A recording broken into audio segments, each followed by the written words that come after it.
Take 3. I will try to make these videos short, and this might be several videos because YouTube, you want to have the videos only like 2 or 3 minutes, so you can only really do one idea at a time. My worry is that the process of philosophy, I guess you can call it the philosophy of the gaps, it losing parts of itself the more we understand things, like how philosophy seems to be the very edge of knowledge. Beyond that is stuff we don't know, and philosophy is right there, pure speculation, because we don't know enough about the thing yet. But over time, the more we know, the more the things in philosophy become its own thing. Like science and math and psychology used to be a part of philosophy, but then we know more about those stuff, so they hop out and they become their own independent things. So I don't see why this will ever stop. I mean, like logic, for instance, I think actually could be taken over by computer science. If you know anything about programming, and if you know anything about formal logic, you would know that computer programming is applied logic. In computer programming, you create logical formulas that the computer interprets as commands, and that the computer will act on the logical formulas you give it.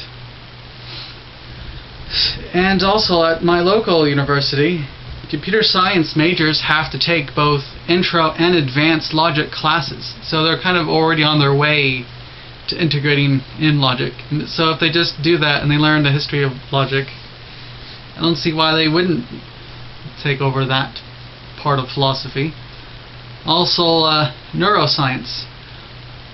And here's the irony. All these fields have to do is to get more philosophic in order to make philosophy obsolete, which is the ironic part of it.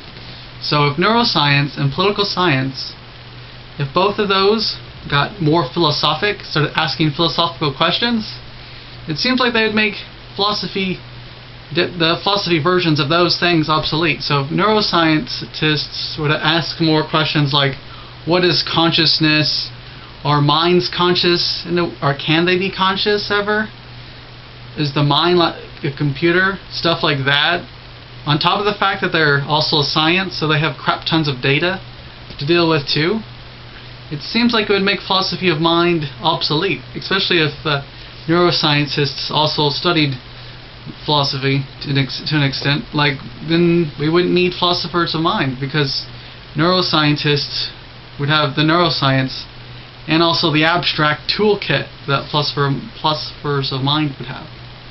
And with political science, all political scientists would have to do is ask philosophic questions like how much inequality is just, what is justice, what does a just state look like, what is a just government. Get really heavily philosophic, and then why would we need political philosophers anymore? Because political scientists are taking care of that.